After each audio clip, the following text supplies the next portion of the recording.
whatever you desire. I can't see them. Hello, everyone. Welcome to this episode of Covendom. I think it's episode 8, season 4, if I'm correct. And we've kind of done a new setup this year, if you haven't seen the show. So we start out with the introduction like normal. I'm your host, Brian Kane, and these are my co-hosts, Levi Rowland and Ellie Barnes. We are all high priesthood in the Alexandrian tradition. So we've been doing this show for quite some time, and the theme of this show is initiatory witchcraft, particularly Gardnerian Alexandrian focused. However, this year we've begun to have special guests on, and although most of them are initiates of our priesthood, some of them are from other traditions or practices. And that doesn't change the theme of the show, but it certainly shakes it up. So what we do is we have an ambush interview, and they come on and interview us with questions and a topic that we are not aware of. And then at the end of the show, we accept call-ins, and they sort of join the panel. So if you call in with questions tonight, we're a little bit buggy, so people won't be able to hear your questions. We will, but we'll repeat them for them. Make sure the questions are for the panel, because it's not meant to, we're not interviewing a single person. So ask the questions for everyone, because we're all going to give answers whether you do or not. And tonight's special guest was supposed to be Alex Gagny. I think he did tell me how to pronounce it. He said it's the French way. Is that the French way? Gagny was something like that. It sounded like there was a gay in there. I don't remember now. But anyway, unfortunately, Alex had a bit of a family tragedy, so we're going to have to reschedule with him. But he very kindly put his questions and his topic forward, so we'll still be using his questions and his topic. And priestess from Salem, Massachusetts, our very own Angelique Renard is stepping in, so she's going to be representing him and doing his questions. We'll have to have her on the show again another time so she can do her own questions. She's fabulous. But I knew this would eventually happen because it's a guest show, and I've run guest shows before. So I'm pretty good about getting people that I know are very, very reliable, but things like this could happen to any of us, and we've had to cancel shows ourselves. So hopefully we get to have him back another time, but we'll enjoy his questions nonetheless. We don't know what the topic is. So we're going to begin with with Ellie doing the occult news of the week, or world news of the occult. Live from Salem, Massachusetts. Right. Yes, Ellie is up in Salem. She's working with the Salem Coven with their stuff up there.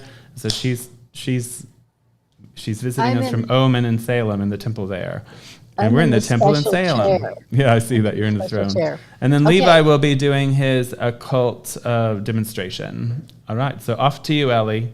All right. It was, as always, so fun and exciting to look up witchcraft and occult news at whatever week we're doing Covendom.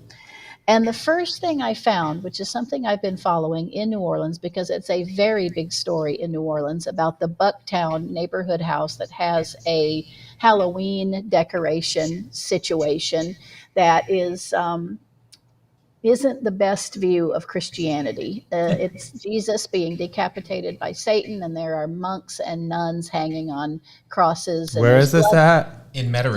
Bucktown, Metairie. Oh, okay. And so the neighborhood, the local. So this gentleman has had this home for years, and they do big decorations for Halloween year after year. This particular year is getting a lot of pushback from the lovely ladies in the neighborhood who don't like it at all. And there's been TV shows, newscasts, and interviews with this guy who's Catholic, by the way, and he says he doesn't think it's that crazy. He said sometimes things are in poor taste, but it's Halloween, and that's okay. But this story is airing in England, everywhere. Europe. I don't know about Russia, but so it's in the Buckhead neighborhood. It's a derogatory or blasphemous depicting of the life of Jesus or the death of Jesus, and it's all over the news. And so it's not really witchcraft, but I noticed online a lot of pagans and witches are really promoting him as freedom of speech and saying, look, he can do what he wants to. If you don't like it, don't drive by. Not to interrupt you, Ellie, but you know that's where our dear beloved Kaylin grew up, the managers of Hex and Omen. Right. She grew up in Bucktown. She knows the house. As soon as I mentioned it, she's like, oh, I've been there. I know about that. Yeah. Well, I'm going to have to look this up just so I can see Satan cutting Jesus. Insane. It's insane. This is a good one to start with, Ellie. So it's a fun story. Okay. The next thing I saw is the publication of the biography of Scott Cunningham, written by his younger sister, Christine Cunningham Ashwald. Okay, and we've all said our things about Scott Cunningham as sort of an original researcher, academic, kind of cut and glue kind of writer. And at this point, maybe we've said, thanks for introducing some really special topics to the world. Ellie, I never said any of those things. But that we wouldn't necessarily recommend Cunningham books for serious intellectual seekers today. They're, I don't know. I've got a couple on my shelf, and I think almost everybody I know has got his herbalism book or his solitary Wicca book. The oils. But what I had them, yes.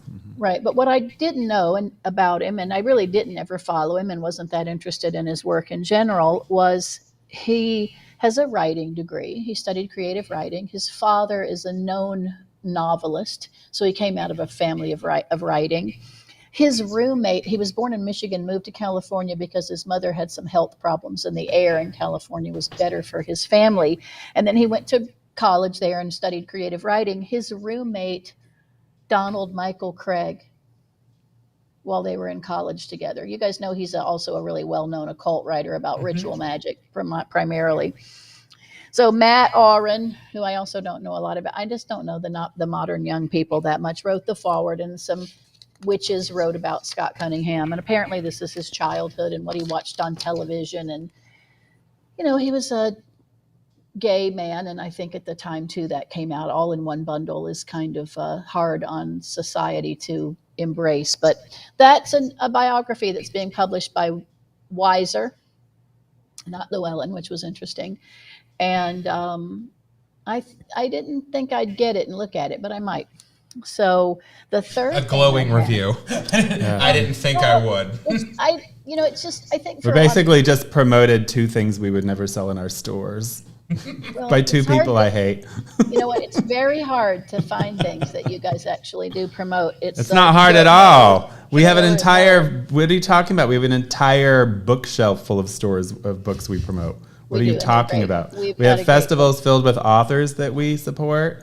We just don't support people who say bad things about us. And Scott Cunningham, I don't have anything personal against him because he was dead before we did anything. Yeah, sure. And I don't mind his herbalist and magic book. I had all of them too. And I suppose in some ways his solitary book did, I don't know. I'd like to say it did more good than harm, but I don't know. I don't know but he's my least favorite witchcraft author. I won't allow. Christian used to sell them in the stores. I said no. But I won't sell any of his books. I don't think that, maybe I'm wrong, but I don't think I heard Ellie. I'm not hearing that you're promoting it. It's but we are. It's something they're talking about. Just something they're doing. Just news. It was just news. I just know. I know all the demons in my husband are recoiling right now. That's fair. Yeah. But yeah. Some of mine too. But it's okay. It's happening. So the third thing that I read about from Patheos, which is an online, multi-religious online magazine, was something we talked about before, that the fall equinox or autumnal equinox is just that, the fall equinox, not necessarily Mabon or a Celtic holiday. I read that it was more German, Scandinavian, Bavarian, Prussian, and that it is the second harvest for fruits and grapes, and is therefore a harvest and the making of wine. And it's the equal time of equal light and equal dark day of the year. So I think it's a good time to put our mind on fall equinox because we're all celebrating it about this time this week. And just to read about it, go back and look at your history and look things up. There's a lot of popular things online that may not have as much merit or history as you think they might. So it's good to look things up. Fourth thing, really quick, space.com. This is a science channel that I like online. And there's a part of it is about the night sky. And then every night they give a little video on where you can face and look and what you can see. So tomorrow night, today's the 19th or the 20th? 21st. 21st. Oh my God. The moon. So today really is the equinox, I think, actually. Yeah. Now that I think about it, yeah. The moon is in between the middle of the claws of the constellation Scorpio. That's where, if you see the half moon tonight, that's where it will be located. Nice. So that's good for me since I'm in our hemisphere. In our hemisphere, yes. So it shows you like what your hemisphere is. You can look at that. That's two sections where you can see, kind of place yourself in this video app so that you're looking at whatever sky you'd actually see from your location, because of course the other side of the globe's got a different view, and we all do every 24 hours because we're rotating. It's not a steady view.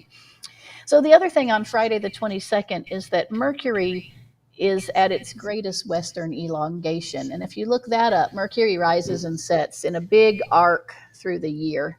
It's low on the horizon some of the year, and it's very high on the horizon right now. It's at its highest visibility point, and it's near Leo. It's very much in the middle of the constellation of Leo, and we can see it at 5:15 to 6:15 in the morning. And so I want to just promote reading some things about astronomy as practitioners and witches. It's a really great idea to get familiar with where you live and what you should see in your sky sector. If you can see, we've got a lot of city lights, but it's fun to see things at certain times of year because it helps you understand your place in the gigantic cosmos. That's my news for the day. Very nice. Very good. Thank you. I have to say something about our little segments about the news that I thought was really cool. I've been flying like most of the day because I flew in from Chicago. Busy jet setter today. Yes, I've been in Chicago for a while now, and it's actually probably my favorite of the large cities in America, like New York, Los Angeles, etc. Like I love Chicago, but if you remember last Covendom, I said that the Art Institute of Chicago was doing a special collection of Remedios Varo, an occult artist and theosophical artist that I deeply love. My plane ended up being scheduled so early on the first day that I couldn't check into my hotel, and I spent hours in the Art Institute of Chicago this week, and part of that was looking at the art of Remedios Varo. And they had her notebooks in Spanish, and because I can read Spanish, which was super useful, I could read, like, she had written down rituals to give herself esoteric dreams to help her painting. Oh, so nice. they were pulled from, like, theosophical sources and witchcraft sources and, like, of different ways she could train her mind to have lucid dreaming for her painting. So it was a very cool experience. And if you are near Chicago, I highly recommend you go to the Art Institute to see the name of the collection is called Science Fictions. I actually don't love the name of the exhibition, but it's a beautiful setup and it's very well curated. So I thought that was cool. Very so good. Look, Covendom in real life. It happened. I spoke it into existence. All right, Levi, what is your occult demonstration? So I have one that's a little odd, but it's something that came to me because I source, I've been working on Mother. Mother's coming out next month. Yay. I know, I'm excited. It looks very nice, everyone. There is a chapter in Mother about basically asking the question, what makes a goddess, right? Because a lot of the things that we worship or that we use in occult circles, in witchcraft and contemporary paganism, historically would not have been called goddesses, right? Things like Lilith, right? Or the Celtic deities, where we're not really sure historically whether or not they were gods or whether or not they were divinized royalty, or maybe they were Christian inventions. It depends on the we don't know really. And I quote a book in Mother by Mark Williams called The Celtic Myths That Shape the Way We Think. And there's so much information in that about how, for example, Brigid has become a fire goddess, even though there's no record of that. It's like in any Irish writings, she's never associated with fire historically. As a goddess, it's not until the Catholic saint. And it got me thinking for this little minute about if you are really interested in something, how do you look at an original source versus build up? And does it matter? That's a huge question. Does it even matter? Spoiler alert, I actually don't think it does. A goddess is a goddess, right? And because if they're divine, they can change. Exactly. One of the things I always say, not to interrupt, but I think it'll support what you're talking about, is I think Hecate, or however you want to say her name, has more fans now than she did when she was in the Greek world. Yeah. She's on tour now. 100%. So, and Lilith is another good example of this, of something that historically was a malefic figure, was not worshipped really in any grand way, was associated with Jewish mythology, and then which stems from earlier Mesopotamian plague deities and stuff like that, or a deity like Caradwin, or a deity like the Mab, or the Maeve, excuse me, any of those things are really kind of murky historically. So what are you supposed to do really? Well, I think it's First and foremost, it is important to look at some sort of base sources. And in Celtic mythology, there's tons, but the ones I would highly recommend if you're interested in sort of where are the grounds of Celtic mythology for us. In Welsh mythology, it tends to be the Mabinogion, sometimes just the Mabinogi. These are the 4 sacred books of Wales. They are much later when they were actually written down in Welsh, but most historians would agree they are examples of older folklore that possibly predate Christianity, right? And then in Irish, it's the Book of Invasions, also sometimes called the Book of the Taking of Ireland, as well as the Toin Bolquenia. I'm sure I'm butchering that. I do not speak Irish. But it's more commonly known in English as the Cattle Raid of Cooley, which includes the stories of Cuchulainn, right? You know, the great hero of Connacht and Ulster and all that cycle. But these are some things you can get into. But to Brian's point, I think there is a lot of hand-wringing in the occult and witchcraft over these questions. Like, is Lilith really a goddess? Was Caradwyn ever a goddess of transformation, or was she just a sorceress? Was Brigid really, the goddess of flame or the goddess of the hearth, or was she just one of the Tuatha De Danann and later became a saint? I have a line in Mother that I'll share. If you examine the gods the same way you do a butterfly collection, like perfectly historically accurate, they may be beautiful, but they're all dead, right? They're pinned down in glass, I agree that gods have to develop over time, and I actually think Hecate is a perfect example. I would say the same thing about Pan. Yeah, Pan. Pan has more worshippers now than he probably did in Greece. Sorry, flying all day talking. Cold. He's got a cold. I do not have a cold, but my voice is like, oof, been traveling and talking for work. But no, I think the cult minute I wanted to use was examine sources, yes. Because I will say, Celtic mythology is probably the most guilty of being just absolutely ridiculously manhandled. Because we're looking through it through our cultural lens. Exactly. Yeah. We don't have a lot of sources for what a lot of Celtic beliefs are that don't stem from one of two very unreliable sources, either the Romans, who wrote propaganda, or the Christians, who wrote propaganda. And then you kind of have a third source of nationalist authors who wanted to repaint the history of Ireland, Wales, Scotland, Cornwall, etc., Brittany, to make them, British. To make them non-British, right? To make them like ways they could become nationalistic. So it's a quagmire. But I think my big advice for the end of this minute to wrap up is investigate the base sources. Mabinogion, Book of Invasions, the Cattle Raid of Cooley. Read them. And then look at some of the modern incarnations of how people work with these deities and allow yourself to kind of float between both for a while. If you're interested in these mythologies, don't get hung up on either being perfectly historically accurate, because again, then you're worshiping a butterfly collection and the butterflies are dead, or going so far down the rabbit hole that you've detached yourself from the history. My advice for this minute is you can do both. Love that. So the time has come. We did pretty good on our time too this time. We did. We hit it. So we're going to go ahead and bring on Angel Renard. Blessed be, Angel. Blessed be. Blessed be. Blessed be. Hi, everybody. So thank you for stepping in last minute. So I'll definitely have you on the show again so that you can come up with your own questions, since you are using his, right? Yes. No, they're fascinating. I'm very excited about these questions. But since he's not on here and you are, Angel is a senior priestess in the Salem Coven, which is a training coven in Salem, Massachusetts of the Alexandrian tradition. She is also a psychic reader and medium at Hex Old World Witchcraft. What do I know? Witchery. Heck, do I know the name of my store? Hex Old World Witchery. And so you can find her there for readings. And I don't know, Angel, what is our ambush topic today? Looking forward, hope for the future of the craft. It's very exciting.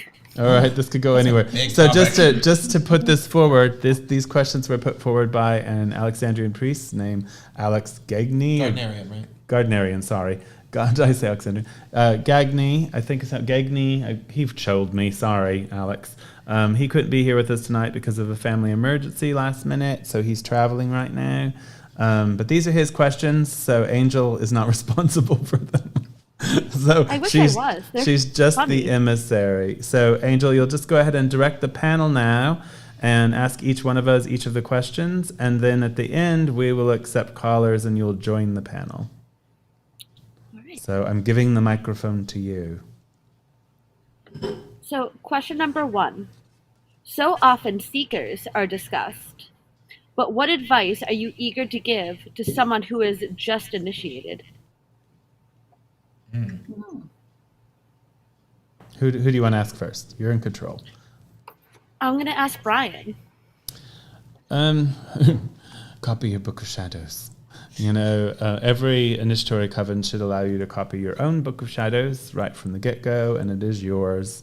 That is in my opinion, it is the most important grimoire on the planet right now, and the most influential in living practice. And I think that any witch should be their guidebook, their handbook, and their source for training. It does require training, but if you're not working from your Book of Shadows, you're not really working the craft. And I think every inch of it is important. So that would be my advice.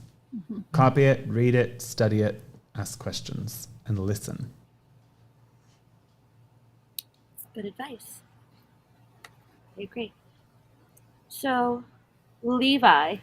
Okay. What advice would you give to someone starting a new coven? Oh, wait. I thought you said becoming an... Oh, you were supposed to... Each question goes to all of us. Gotcha. Yeah. Okay, never mind. Sorry. Then Levi, same question. I was like, I'm sorry, guys. It did it to me, too. We love you, Angel. Yeah. Somebody who is just initiated, realize that this is a path, not a sort of one-off. I think a lot of people get initiated and they have a very moving experience. And then they have to do what Brian's talking about, which is things like copy words or do work or listen to a lecture or learn something by heart or memorize something. And they sort of have this weird moment, not always, but some initiates have this moment of like, dun da da. You know, it's like, I thought it was going to be all kind of crazy wine-soaked madness and bacchanalias, and we would be in the woods screaming at daddy, and like, you know, and it's going to be a whole thing, every single circle, and it's like, it can't be that, first of all, because that means you're looking for Coachella, not religion, right? You know, it's like that you're looking for Burning Man, you know, and not the craft. So my biggest advice is to realize that you just committed to something very great, and it's going to take works, and you're going to have to climb the mountain a little bit step by step. And I think too often there is this enormous pressure for it to always be this earth-shattering, movie-inspired kind of moment. And it's like, no, sometimes you're going to be doing something very mundane, very small, but it's going to mean a lot. And if you're not catching that, you're probably not paying attention. Mm-hmm. Like, that's my biggest concern, is sometimes I'll see people kind of bluster through something I've given them to do, or do something very, very tedious. Like the Book of Shadows? Yes, like the Book of Shadows, or like even an assignment, or doing something small in the temple, and they take it like, okay, I guess whatever, now we'll get to the real stuff. And it's like, no, this is the real stuff. And I think I could, ask all of the high priesthood on here, the first book is still teaching you today, isn't it? 100%. You know, Yes, it still it is. 100%. So, same here. I go back to it in moments of, like, everybody knows how to tragedy, but in moments of darkness, I go back to it and like look at specific things. So yeah, do the work. Don't expect it to be a music festival or a bacchanalia. All the time. Yeah. Sometimes it's fine. Yeah. I mean, sometimes it should be, but not every day. Sometimes it should be both. No, but Ellie? I'll jump off of what Levi and Brian are saying, and that when you undergo an initiation, it's in the four worlds: intellectual, emotional, spiritual, and physical, not just physical. You do go through the motions in a space with your fellow coven members. You have profound emotional experience, most of us do, during the initiation. You may try to follow it with your mind and try to think, what are they saying and what do these gestures mean? And then spiritually, I think we've all noticed we have kind of a delayed reaction. You go through an initiation, you start copying, you start the work, and then maybe there could be some lags from your spiritual experience to the mundane, to the physical work that then starts. And sometimes it's kind of disconnected until you get into a better flow for yourself, which I do think requires a lot of attention, focus, repeat activities like copying every week, attending your lectures and training every single week, staying in tune with the seasons and the Sabbaths and the work of the year. And that all that's really a big deal, and that you'll feel it in different ways at different times. But don't look at it as just a one plane experience. It's a multi-level experience that's really very profound, and all of us agree, and most important thing in our lives. I think that was the best answer. That's a great answer. Can I ask a short... You beat us, Ellie. Can I ask one short follow-up to Ellie about that? Because I love that answer. Yeah, I it was just a good thought that was answer. such a good answer.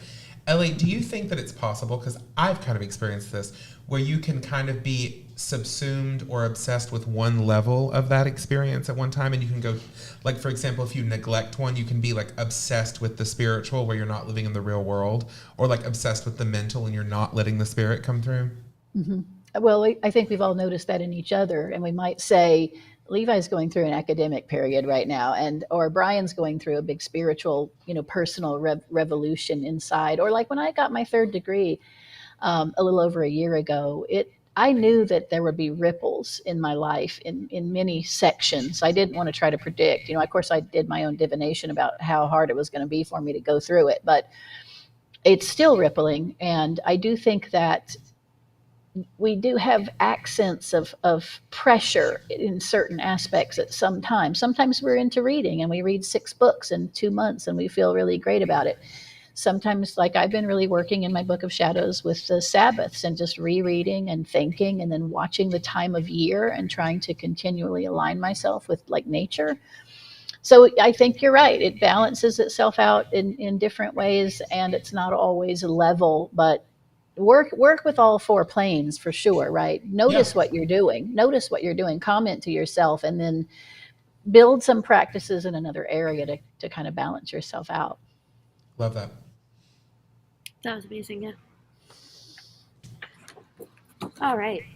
Oh, can I say something from my mom, Diana? I hope she's watching.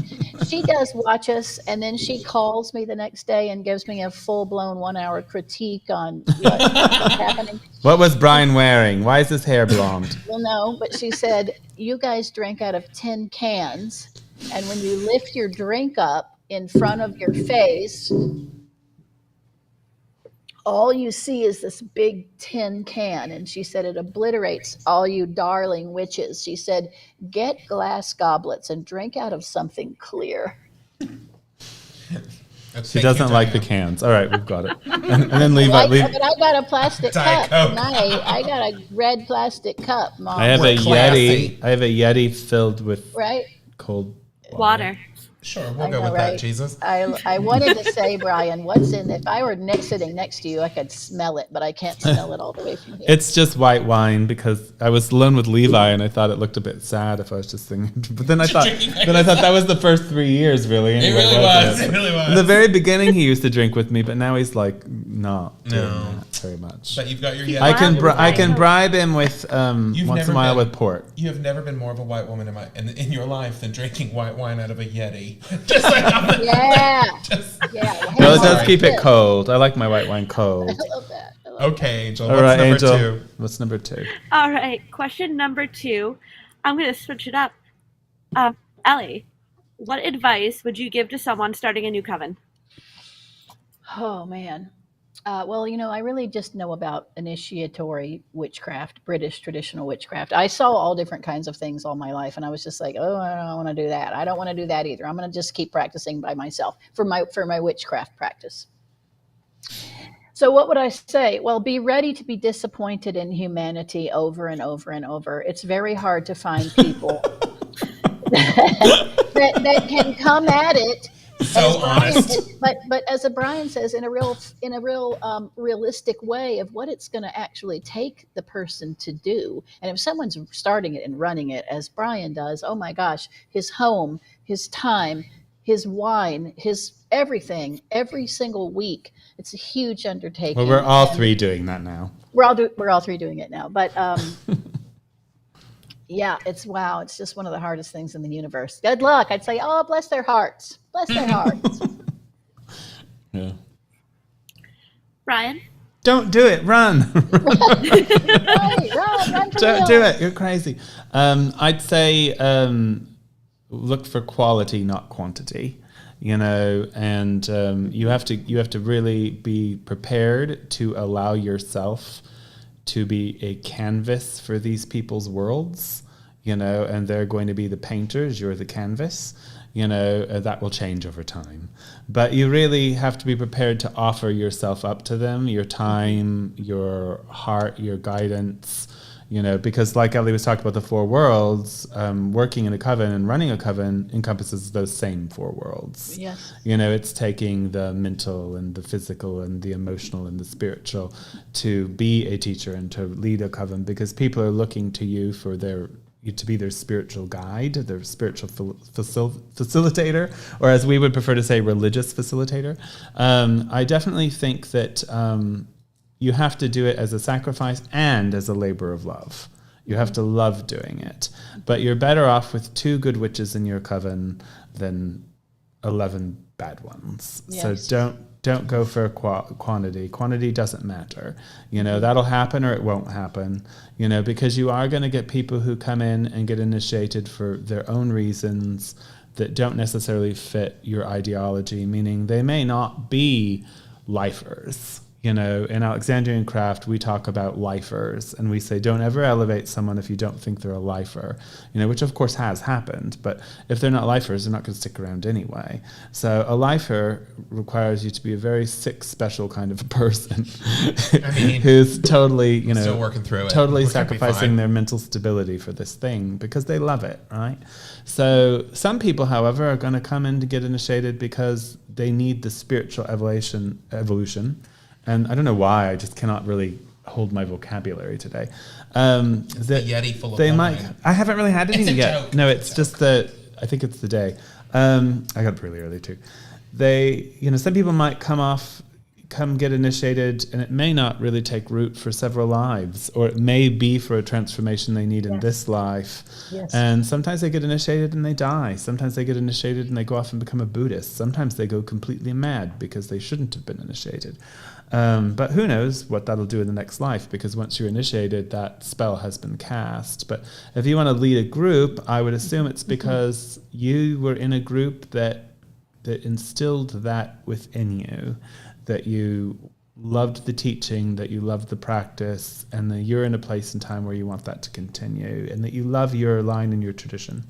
So that's what I'd say about it. Levi? I do run a coven here in New Orleans, the Pontchartrain Coven. I would say, how would I word this? If you do not have a strong relationship to the gods, you probably shouldn't start a coven. If that's not the center of your praxis, that to serve the gods, to serve at their altar and to be doing the great work, you should not run a coven, because it's just going to become a coffee klatch, or it's going to become a social experiment.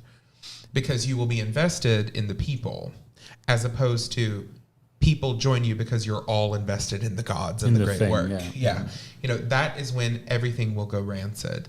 If you start out thinking, I have to have this person, or this person kind of flirted with the idea of initiation, maybe they'll do it, and maybe I'll get this many people, and what if we took the best pictures when we did our first outdoor Sabbath? If that's where you let your mind go, it's going to fail. I'm not even going to say it's not an if, it's a when, right? Because you're going to have infighting, it's going to be a klatch, it's going to be a therapy session. You're not going to be able to deal with conflict very well because you don't have a base from which to fix those conflicts. If there's conflicts between your coveners and you're trying to heal it like a therapist, you've missed the point entirely. This should be, no. This conflict's not going to happen here because this is a temple in your priesthood. You didn't think I was like a therapeutic healer? No. And I'm glad you weren't. The thing is, though, I'm glad you weren't, because I didn't come to you to be my therapist. I came to you to be my priest. I don't think I'm fit to be a therapist. I didn't want to. If I want a therapist, I'll go get one. I wanted a priest. You know what I mean? And so my biggest advice, if you're going to start a coven, is be a priest, not a therapist. Not a teacher. You're going to be a teacher, but not a school teacher, right? Don't be a therapist. Don't be a school teacher. Don't be a social butterfly. Don't be a party event coordinator. Don't be a wedding planner, and definitely don't be a matchmaker. Be a priest. Oh, don't be a matchmaker, right? No, be a priest, and that way, as Brian is saying, let's say you get 12 people. Let's say you only have one. Something happens, and it's just you and a priestess, or you and a priest, depending on what you are. Fine. Are you praising the gods? Are you doing the rites? Is magic functioning? Is the great work happening? Well, then good. That's what it is. It's like that has to be your ground and foundation. If it becomes anything other than that, it will eat itself from the inside out. Thank you. Those are all really good answers. These are good questions. Right? They're super interesting. Yeah. Levi, what Deborah. is one big mistake you've made in the craft? These are good questions. Oh, God. I feel like I need time with this one. You know what I mean? Like, I feel like I need time. I'm not sure if I'm prepared to answer. I know, I'm not sure. All of us are high priests. No, I have answers. All of us were like, a big mistake I've made in the craft. Allowing the actions of people to damage my view of the great work, of the work of craft. That has happened quite a few times. What I would call sort of moral perfectionism, right? Where it's like, well, there are mean people in this religion, so it must be a bad religion. And it's like, well, what religion doesn't have? You know, I mean, there are bad Buddhists, for God's sakes. So I think that's a big problem, is tying your religion to people instead of your own experience with divinity. I think that's very dangerous. And I would say expecting too much out of people also. I think that I have a nasty tendency that was born from a very sort of rigid devotional Catholicism to expect people to break themselves for certain aspects of the work, and that's not healthy. I'm aware of that. I'm aware that's not healthy. That doesn't mean that even though I know it cognitively, I don't emotionally act that way sometimes, where I'm like, why can't you do this? A priestess that we all know, that we all love, Rosie, once kind of called me out on this because I snapped at someone for not being able to memorize a piece of the liturgy. I said something kind of derogatory, and I was like, that's ridiculous. Like, why can't you do this? And she just looked at me, and she, in her very clipped British accent, was like, not everybody thinks the way you do. Surely you're aware of this, right? Like, you know, it's like everybody has different skills, and like you're not hearing this person. You're making this about you. You're looking for some sort of like toxic perfectionism. And she was right. That's what I was doing. It was like, if this really mattered, you would have suffered. You would have stayed up for night after night, and like, you know. So I think sometimes I have unhealthy expectations, and I think that's a big mistake. You have to this is a messy religion. Right? You know, this is a messy religion sometimes. This is about life and death, and, you know, this is about sacrifice and beauty and consciousness and all of these wonderful things. It's not a sort of bland Calvinism. And so I have to meter that out sometimes. So I think my big mistake is unhealthy expectations. What's it be? That's a B. Ellie? In general, I'm going to agree with Levi, but I think for me it's a little bit more personal. I want people, you know, I'm a helper in general. I care about people, and I do a lot of work to help others. And the relationship there that I experience is people love me. I'm good for them. They love me. I get praise. I get warm fuzzies. And so teaching and leading a spiritual practice, a religious group, is I need to really work on removing my value of myself as whether I'm loved or I've helped everyone and they have all these warm fuzzies. There's days that I need to say, that's not right. Let's try it one more time. Or please refer back to your notes, or look at your Book of Shadows. This isn't the right Alexandrian way in our tradition, very specifically. And I need to not attach whether someone likes me or not about that. And it's very hard to do because it's a very personal, deeply connected group, our coven. I'm sure other Alexandrian and Gardnerian covens, very deep personal relationships. And you just have to step back from that. It's just harder for me to do, I think. And I have to watch it. I have to watch myself and remind myself, take my ego out. This is a role I'm functioning in, and treat everyone equally is hard for me to do too, because sometimes I'm frustrated and sometimes I think people love me more. That's my answer. That's a good one. What should be? Brian? Well, there have been many mistakes, but I'll have to say that, and I think mistakes are some of our best teachers, you know, but I have to say that the first overarching mistake that I made was, I think, because of the social climate when I became initiated and when I started running the New Orleans Coven, I felt very much like a lot of new initiates do, I think, today. I don't think they used to feel this way, but in the age of social media, like, I don't think Levi and Ellie had this experience, and they can correct me if I'm wrong, but they were kind of groomed to not have this experience by me. Was Levi might have to some degree. I don't know. You guys, please correct me if I'm wrong. But I was in the huge idea and mode of, like, all Alexandrians and all Gardnerians were going to be polite, kind, supportive, and we had so much in common. We were all going to be such good friends. And when I realized that some of them were completely horrible people and that some of my experiences were not going to be received that way, I still kind of hung on to, like, trying to prove. And so some of my choices that I made early on in particular, it was always being driven by, I have to do everything exactly the way I think a good Alexandrian high priest would function. Emotions aside, instincts aside, gut feelings aside. If this was the canon way of handling a situation, I would just handle it the canon way. And through time and error, I've learned that that was a mistake. You should never set aside your instincts. And you should never set aside your personal morals to try to prove something to people who probably aren't going to care anyway. I do think that, as they say, the laborer is worthy of their hire, that the work will show out. The work will show out. And if people really want to see, they're going to see the results of your labor. Whereas people who don't care about it and they're going to hate you anyway or whatever, they're not going to care how you did things, or, and then there was the realization that half these people didn't know the canon way anyway. So that's the other half of it. So I'm like, I just wasted a whole lot of time and energy. So I'd say, yes, we owe it to our elders to try to enshrine this thing and to pass it on the way we were trained. But at the same time, each one of us who are running covens are our own, captain of our own ships. And sometimes we have to steer waters that they were never on, and so we have to follow our own instincts. The way the craft functions now with social media is way more perilous than it ever was, in my opinion. I'd also say a mistake that I made was embracing social media.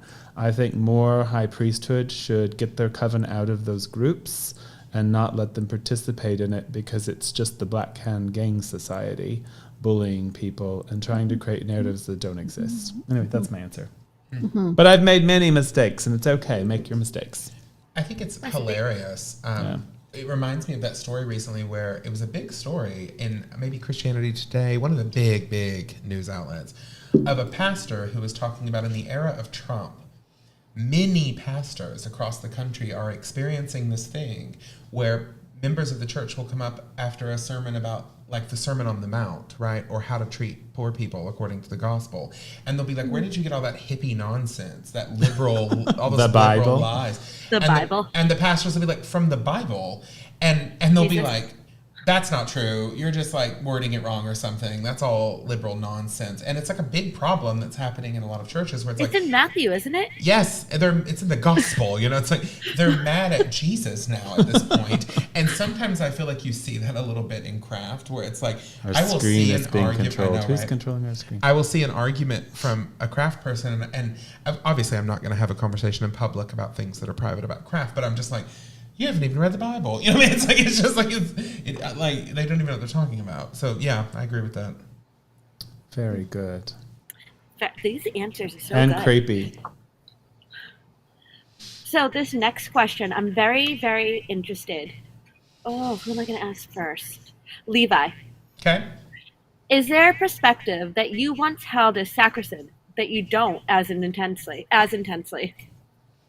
Things that I used to think were, like, super important, and then now I don't anymore. Or not as important.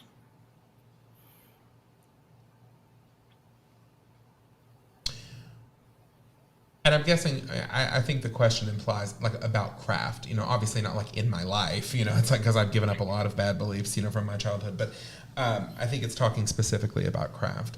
Things that I used to think were super, super sacrosanct about craft that I don't anymore.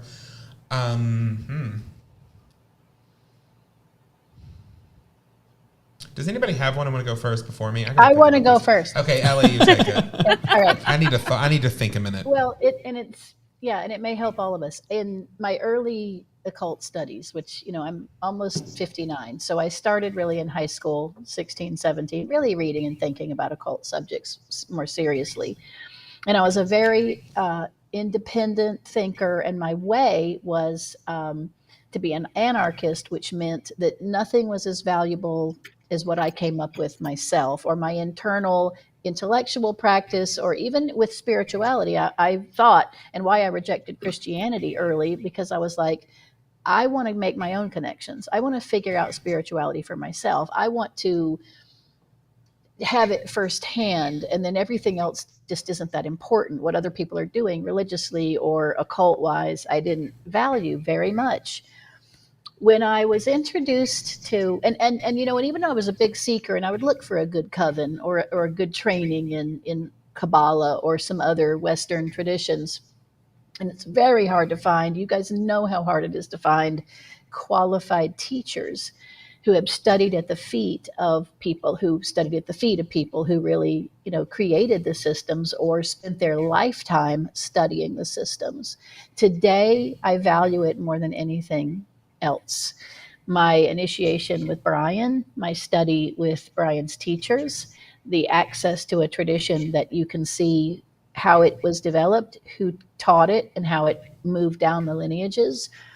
And I've traded out my view of I want to do it all myself and I want to do it my way to the structures are really beautiful and important. And it's very valuable today for me to pass on structured, particular types of training in witchcraft. Not solitary Wicca. No, not doing it. I'm going to stay Alexandrian. Okay. I've got one now, finally. Thank you for that think time, Ellie. That was very Yeah, sweet. I needed it too. Yeah, I did. Yeah. I'll give you one, and I think I think you'll appreciate this. I used to be a pretty big... I'll be the judge of that. I think you'll like it. I used to be very rigid about cultural appropriation. Oh. I am, contrary to, I think, some other initiates, I'm quite far to the left. I'm Too far for my liking. I know. Politically, we do not agree on a lot of things. No, we do. But I'm very leftist, and so I'm very sensitive about stuff like that. But honestly, I think one of the things that I gave up as sacrosanct was like, God's going to come through however she's going to come through, and I'm just going to run with that, And so, I am much more open now. I taught a class about Shakti Hinduism. I have a whole chapter in Mother about the worship of Devi in northern India. With the exceptions, if you watch the last episode of Covendom, I give exceptions to this rule about, when you're stealing something or when it's a power play or whatever.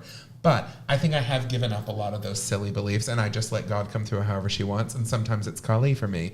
And I have done so much research now and read poetry and had such moving experiences. My husband and I are hopefully in the next 3 years planning a trip to India. I want to go to Dakshineswar.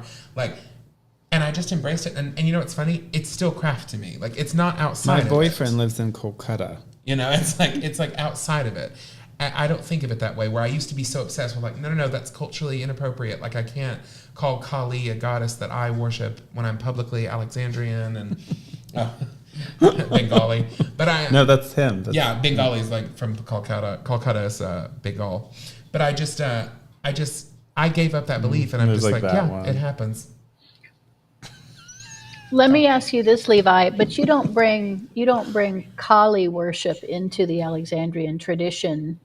Here's the thing. Exactly that way either. You would define it maybe, but you wouldn't say she's part of what we are exposed to. She's not part of it. Here's something funny. She's not. She's right. I have a shrine. I have a shrine to Kali in my house. It's not in my temple though. And I've never used an image of Kali in a witchcraft circle. But it would be okay if you did. And here's the thing. One of my initiates is breaking me of this. One of my initiates was like, why not? You say all the time on all these shows and in all your teachings and all these lectures that all goddesses are one goddess. You must not believe it. And she's pushing me, this initiate's pushing me to be if you really believe it, then why wouldn't you? Yeah. I don't see a problem with it. So yeah, probably one day there might be. How do you define, Brian, how Kali fits into our tradition? Well, I still want to answer the question of the I interviewer. know, but I want to hear that too. Because from all you. goddesses are one goddess. Yeah. Okay, all right. So if she's every goddess, then she's every goddess. Yeah. And I would choose an archetype that fit the work. Sure. Sure. And Alex used to work with the Aztec gods. So And I think at he- a certain point in time, we just stopped doing that because of social change. Alex would have worked. Alex worked with Native American spirits. Alex would have worked. If Alex was alive today, he would be in a lot of trouble with these people, probably. Agreed. But because we believe in reincarnation, we don't. It doesn't matter. Would you both agree that you would do the work of devotion to a goddess No, format no, because I don't really do that. or prayer work to them before you use them as an example? No, in a because ritual? for me, the goddess is the goddess. So I might use poetry, imagery, offerings, inspired, maybe, but not necessarily. Because if I'm talking to Kali, it would be like it's an aspect of the goddess, kind of like the Maiden Mother crone. So Kali is just a certain face that does come with its own identity and culture, but I'm not going to create this polytheistic thing where I'm like, now I have to have a temple just to Kali and give her all proper reverence, do all her proper ceremonies. That's the game I'm playing. God is God. Yeah, I'm just working with the goddess in a face that I see her in, or that would fit the work. So I might pick a particular moon or Sabbath to use that. I haven't, but I would if I was felt led. But anyway, sorry. Let's refocus to Angel's questions. Blessed be. Thank you. Must be. Great questions though. Brian? I don't remember the question now. Oh yeah, what was the thing I changed or wouldn't Held change? sacrosanct that you no longer quite as intensely. Well, Ellie gave me enough time to sort of think of this because I really didn't. At first I thought nothing, but I had to think about my whole journey in craft. And so when I first became Alexandrian, I had a lot of Gardnerian ideas still in my head. So I'd say the thing that has probably changed the most by becoming Alexandrian and through the training is the knowledge, historical knowledge and practical knowledge in the craft of the first degree witch can do anything that a third degree witch can do, except for starting their own coven and initiating someone to the second and third degree. Right. So I don't look at the 3 degrees as hierarchical or drawn out as Gardnerians do anymore. I look them as spiritual initiations, religious initiations, and that at the end of the day, we're all witches, and there's the leaders, and there's the followers, there's the teachers, and there's the students. It's not a rank. We're not in the military. So, a second degree is not a sergeant at arms. The sergeant at arms is whoever the high priest and high priestess says is the sergeant at arms, if they even have one. So a coven can be run by a single high priestess or a single high priest, any one of the third, and that's that. But any witch can do anything. We're witches. So that's a big change that's happened from when I first started into the craft, because I adopted the Gardnerian ideas, or had the Gardnerian ideas and thinking, which we were given by people like Janet Stewart Farrar and other people who were not really connected to the Alexandrian tradition in its deepest training, clearly.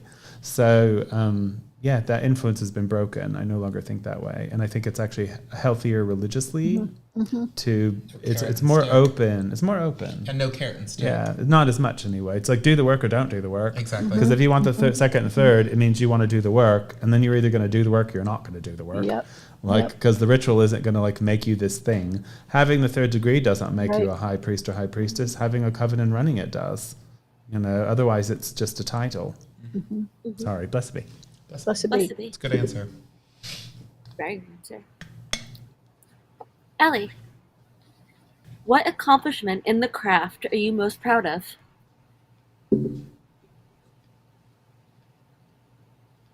Well, I think in the Alexandrian training, the amount of study and reading and thinking that I do. I also practice and worship on my own in our way, and meditate and do a little bit of prayer daily. And it's caused me to be really serious about my religion and my devotion to deity. And I'm hanging in there. I'm really proud of that. I'm hanging in there. I'm doing a really hard job. She hasn't cracked yet. In a really public situation. And Brian and I have talked about this too with imposter syndrome and feeling like maybe I'm not quite adequate for this, that, or the other. That goes back to that ego thing about I want everyone to love me, so I want to be nice to everybody. But the way to solve that is you just keep showing up and doing the work, just like Brian says, and on all planes. And so I'm really proud of that. I'm really proud of my consistent work effort. Blessed be. Brian? Well, I'm most proud of Ellie and Levi. Yay, I knew you were going to say that. That's so And me. sweet. Not yet. I know. Yeah. You don't ride. You're not tall enough to ride this ride yet. Might not ever be. I am proud of all of my students that I think are, making Me their too. way. But I suppose, it's nice to see, I've had my hand in a few third degrees, and I'm proud of all of them. But it's nice to see, in the ratio of how many people I've worked with over the years in craft, before Alexandrian and after, it's nice to see having students that are actually doing the work outside of myself. And I know Ellie's running the group with me, but when I'm out of town or whatever, she's doing it on her own, and it's holding together. And Levi's definitely has the madness, So I can tell by his face that he's doing it, That sort of blank stare of I'm so tired. And I've met some of his students now, and that they're good initiates, So they're people I would stand in a circle with, the ones I've met. So the ones I've circled with are ones I'd stand in a circle with. Mm-hmm. So I'm just very proud of that manifestation. And they did the work, but it's nice to see it come through, I suppose. It's kind of like having a kid that graduates college and gets a job. And didn't drop out. And gets a job and didn't drop out. And gets a job. Yeah. It's grad school too, though, not just college. Grad It's school. like PhD at this point. Yes, PhD, yes. I definitely think that's probably what I'm most proud of. Well, blessed be, Brian. That's beautiful. Blessed be. Levi? Ooh, I'm going to give a deep answer too, since we're being emotional and beautiful tonight. This is going to be our emotional episode. We're things so sweet. I was just telling the truth. I wasn't being sweet. I think you're both nuts, and that's the reason. I know.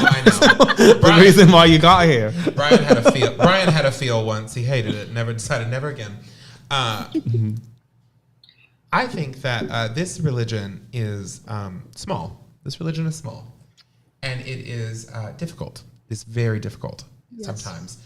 It does not have the infrastructure, as I've talked about before, as being a challenge. It does not have the infrastructure that world religions do. That's a good thing. It keeps us from being dogmatic. It keeps us from being stupid. You don't think I'd make a good pope? It's like we don't need popes, right?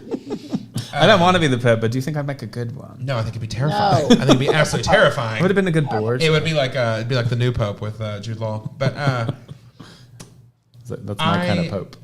I did not, in the face of great loss, forfeit this. I could have. And I could have very easily. I lost my last real living, meaningful relative not that long ago. I have no living grandparents. I have an only child. I have no living parents. It's like, it's a lot of loss for somebody my age. And I want to be clear, I know a lot of people have lived through worse tragedies than I have. I am privileged beyond belief in many ways. I'm a white man in America in the 21st century. Doesn't make it any easier. Yes. Yeah. But I do think it is, I would say, unusual to have that much loss at the age of 35, right? To have nothing, no bloodline. I'm very lucky to have a loving husband who I adore more than anything, but I don't have blood relatives in that same way, except more distant ones that don't. Well, I've been here. told recently I'm a motherly figure. You are a motherly figure. Oh, I love that. But my greatest accomplishment in craft is I think when the chips are down, do you actually believe this? That's a question I ask so many people regardless of tradition.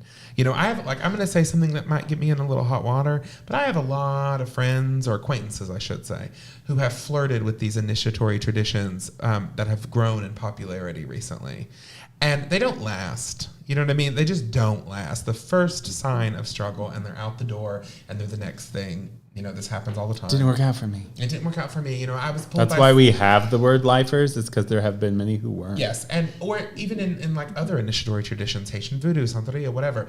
It's like they jump in, something bad happens, or they're mad at their teacher or whatever, and it's all over, like it never happened. And I find it so sad. But I was faced with the same choice, and I could have almost did, but I didn't.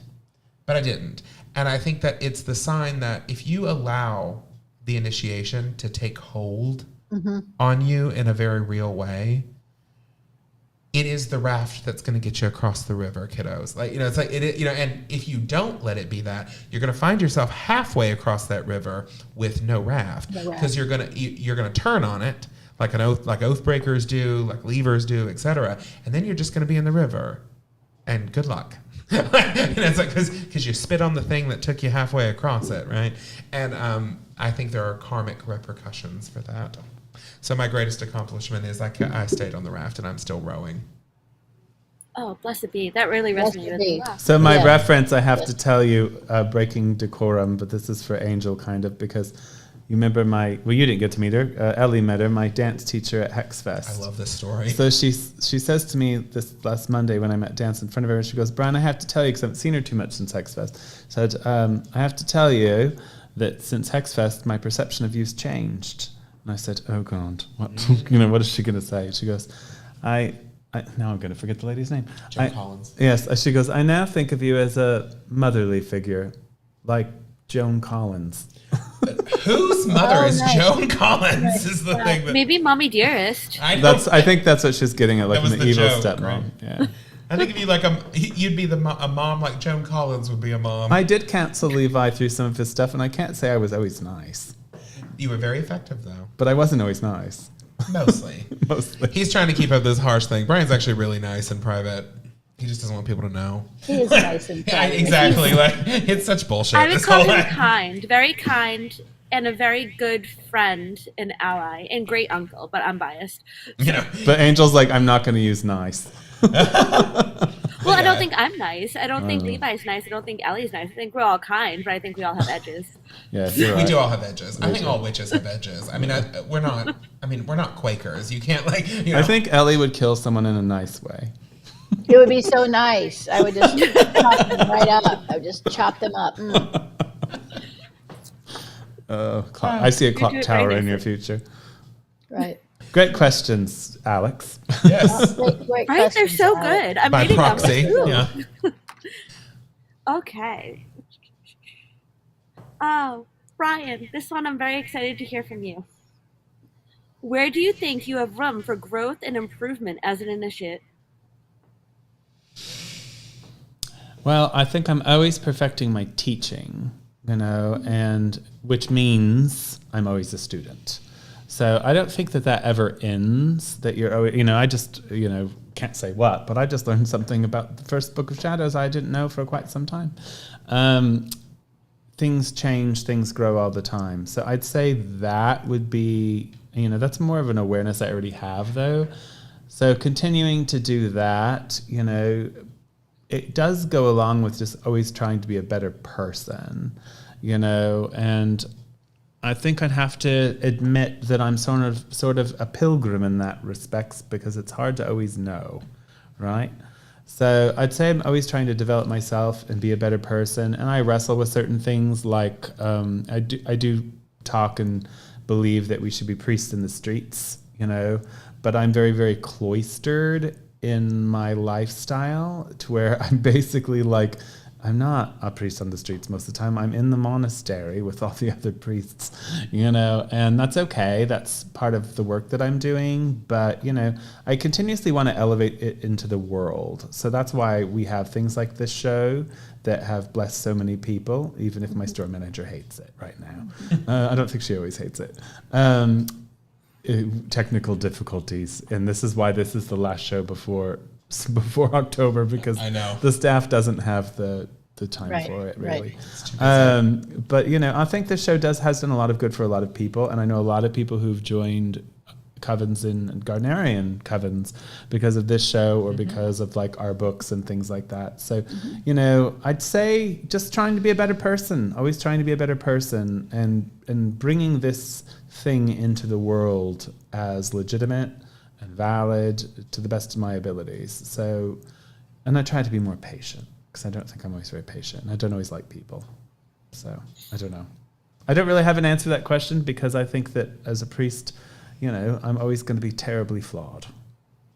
And I'm okay with that as long as I'm growing to be a better person and a better priest and a better teacher, and that's, I've asked Val once, what do you want to be remembered for? And she said, being a good teacher. And I can't really think of a better thing to be remembered for. So I'm kind of going for the same thing. That and extremely beautiful and, a well-known lover. You're doing it, Brian. You're doing it. Beautiful. But that's a hard question to answer, but I'm just going to leave it with that. Try to be a better person, because being a good person will make you a good priest. Yeah. Ellie? Tell me again, what's the question? Where do you think you have room for growth and improvement as an initiate? I could lose 15 pounds. See? Same. I could. I mean, wow, my little tummy hangs out. It's not, well, there's nothing holding it in anymore. It's just hanging out there. I could be a little bit more beautiful. You are beautiful. I know. Gorgeous. I know, but I could be a little thinner. And then as an initiate, I'm the goddess. A lot of times I'm the goddess, and I just want that svelte, gorgeous, silhouette. So I can, like turn to the side a little bit. What else am I working on? We need to get you a Wilderdorf Barbie. Oh, no. Oh, don't say that, Brian. I'm not the goddess. She's one of the first goddesses were not thin. They were not thin people. I know, but I'm not. And just to let you know, the comments are lining up with how beautiful you are. So I'm putting the kibosh on this nonsense. I don't want to quite. I'm not quite ready to go to the Venus of Wellendorf figurine. No, please. Later. Not quite yet, though. I tell you what's really happening inside of me is I'm just more committed. I'm just more a fundamentalist about it. I'm really talking about Alexandrian witchcraft like it's the shit, like it's really good stuff and it's really powerful work. And I'm really learning so much and standing by it. And I'm just really saying to the world, yeah, you know why I'm so great? Because I'm an Alexandrian priestess. That's what I'm working on. Okay, blessed be. Levi, I love this. Ooh, how could I be better as an initiate? What could I work on? Where's my room to grow in my quarterly report? I am at my core, shocker, somewhat of a fanatic by nature. That might be OCD, right? That might just be a mental disorder, right? It's like I like to think it's be a little bit holier than that, but I could be a little bit better at understanding where people are, right? I don't have a lot of patience for certain types of conversations when people are seeking or when people are searching or whatever. I can be very extremist and, sort of like, well, God's going to take you out in the woods and the sickle will fall however it falls, and it's like, are you ready to, burn for the Great Mother, that sort of thing. And I do love that kind of language because, to be clear, I hope people understand, if you're watching Covendom or you read anything I write, I do that because I think there's just too much mediocrity in the occult world and the craft world right now. There's too much tepidness. It's a say it, brother. Say it. It's just sort of pitiful, right? And so I get very strident, to act as a counterbalance to that. Because I think we need it. I think you do need a counterbalance to the sort of wishy-washy, secular garbage magic that passes for spiritual transformation right now. But I do think that as a teacher, right, because I am a teacher now, that I could stand to be a little bit more patient and understanding that not everybody is ready to like scream at God in the temple and like burn the world down for the Great Mother. Like it's not sustainable is the word I would use. It's potent and it's transformative, but it's not always sustainable. So I need to work on ways of allowing people to have those experiences in their own way and not trying to force it or not trying to demean it if I view it as less bombastic or less transformative or Eleusinian mystery, kind of telesterion as I want it to be. I don't agree, Levi. You give them hell, brother. Get worse. Ellie's like, get weirder, get harsher, get darker. She always tells me that. She's like, I liked you better when you were meaner. That's what Ellie tells me. I know. But all three of us are talking about how we're striving to be great people, great priests and priestesses, great teachers. I mean, that was the question. I know, but you can't back down. I would have preferred it if it was. What could you do to be more powerful? That would have been more fun. Double down is what Ellie's saying. Double down. Double down. Get Double weirder. That's been told Triple to down. me before. Triple down. When I was writing Initiation into Witchcraft, I was very concerned about what Val was going to say about it when she did her little blurb for it. And she says, Brian, I was afraid to read your book because, if I didn't like it, I would have told you. She goes, but I did like it. And she says, it wasn't completely finished yet. She goes, if you're going to do this, just push back. Push back. In other words, double down. Yeah, double down. Okay, well, I was going to be nicer, but to everyone listening, I've just been informed that is not on the be agenda. meaner. Just I'll be meaner. It's just going to get weirder. Maybe that's the real answer. We should weirder, all be more religious. more meaner. Double down. And for me, it doesn't matter if they like me or not. Double down. Do the work. Well, they're not. You have to care about the thing more than you care about them. Yeah. And their opinion, which changes often, right? Yeah. It does. They're going to change. It's fickle. Yeah. But the thing doesn't change. That's right. Okay. Wow, I'm learning a lot. That was fun. Where are we at on All right. questions? Is that number 4? That was number 6. We're on number 7. Oh, we're going through. going great. Here we go. Great timing. 7. Oh, yeah, not bad. All right. Students are... No, who am I picking? Brian, because I've heard you say this often. Students are often our greatest teachers. When has a student taught you the most? First of all, I coined that phrase. I think I did. it's a pretty old It's phrase, also Brian. possible I've been brainwashed. I don't know. I do say it all the time. What have they taught me the most? Well, it's hard to When? pick like one singular thing, right?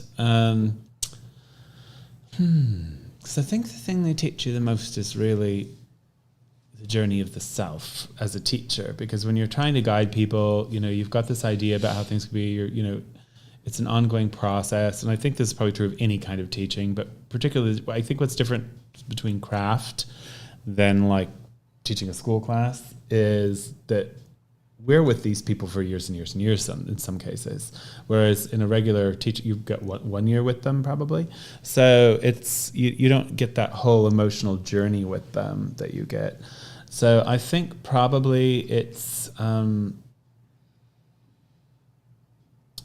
been that their journey has been a mirror for my own journey. So I think in a particular way, it's like teaching has taught me more about myself and the nature of what craft needs to grow and thrive. But I'm still learning. So that's a very obtuse answer, I understand, but it's a complicated question, really. I could say, oh, well, because they've asked me questions I've never thought of before, which is true. Or they've given me a new perspective because they've challenged me or asked me something I didn't know and I had to go find out. All of this is true. This has all happened. But I think in reality, it's about the fact that, each one of them is having the real students, the ones that actually were in this for the right reason, who kept going. They were taking the same journey I've taken, but each one has its own unique perspective in a way, but it's the same journey, and, I now look at things that my elders have taught me or said to me, and it's very much like how your parents would tell you, you're a dumb kid, you don't think you're a dumb kid, you're going to not listen to me, you're going to make all these mistakes, and we already made these mistakes, you should listen to me, but you won't, and I can't say that's true for everybody, but for me, I'm pretty hard-headed, so some of my lessons, even though I was told, don't do this, still to stick my hand in the fire and find out for myself that, oh, they're right, and after that happens 5 or 6 times, you start listening a little bit more. But I think really it's that the journey is the same journey for everyone, but it's different perspectives and different challenges. And as a teacher, learning about different perspectives and challenges just helps you anticipate things a little bit better. So I still think that that's the best way of saying it, is my students have been some of my best teachers, because it's the whole process itself. It's watching it from the other end and helping to try to guide it. And sometimes you guide them right off a cliff, and Just tip them around. that's how you learn. Let's not do that again. All right. Sorry. Ellie? One thing I do as a psychic reader is to not generalize, because I see a lot of people with similar questions, their love life, their career, their health. I mean, we know about that. And I always say to myself, all right, Ellie, put yourself in their shoes. What are they going through? See it, and then reflect it back to yourself. That's exactly what Brian just said. We are really being mirrored psychologically by the world around us. But I do it very specifically. Like if a client, blessings to my clients, is kind of boring to me because they've asked me the same thing like 6 weeks in a row. 6 weeks in a row, I really force myself to go back to myself and say, Ellie, what are you doing about this in your own body, in your own mind? You obsess over things sometimes. I do in 6 weeks of the same questions. So the students, it's kind of a similar thing. I look at them psychically and I really ask myself in a deeper way, in another dimension, emotionally or spiritually, what is this question about and how can I answer it for myself? And I get really unusual answers about myself, and it's always enlightening. And then maybe it doesn't have to go back to the student or the client. It's just for me, but it really does help me pay attention to subtle details in myself I might not otherwise see. Right. Blessed be. And there's a lot of weird details about me that I don't see. Right? I don't think that's true. Yes. Yes. Yes. Yes. Levi says yes. Yes. 100%. I mean, I don't. It's possible. It's probably possible for all three of us. Oh, Yeah. But I think the world outside. I think we're all actually pretty self-aware as individuals. I'm glad you think that about yourself. Right? I'm very we self-aware. have that. We have that because we have reflection and work. Why do you think I drink? With a very. Okay, I'm sorry to interrupt, Ellie, but that's the greatest line. I'm very self-aware. Right. Why do you think I drink? Why do you think I drink? I love that. I've got my drink. That's got a lot of depth to it, though. Can I quote you? Yes. That is that could be probed for a while. But think about the people we're seeing as our reflective mirrors. I mean, some of the most interesting people I know are studying occult traditions, as am I, and I'm so glad. And many of my clients are brilliant, interesting people in their own worlds and ways. I'm so glad they are reflecting me back to myself and not just people on the subway. Yeah, it's cool. Very cool. Greatest things initiates have taught me. That includes me and Ellie. Could be horrifying. Well, no, because the original question said students, right? I think so. Yes. Yeah. Okay, so just students. That the gods work through people in amazing ways. I mean, like, I think the more that I teach students, the more I really do believe initiation's a thing. Like, you know, yes, it's like, yes, it's like, because you'll see it like working in their head, or the way they talk, or like something crazy will happen in their life, and it's like they turn into Dionysus and throw up on your patio. Yes, but you're like, oh, how interesting. Oh, that's interesting that happened to you. I love that, Levi. Yes. It's like the more you do it, the more you're like, oh, this is a real thing. Like something is happening when we're doing this to people. And, of course, I've always been when we're doing this to people. I mean, we kind of are, though, right? It is, it's happening. We're the conduit for it, though. It's like, but yeah, I think that's what they teach me the most is I'm just always amazed sometimes, and I'm like, wow, this is a real thing. Yes, amazed. And it happens in such diverse ways, right? Like it real happens deal. in so many different ways. Yeah. But it happens.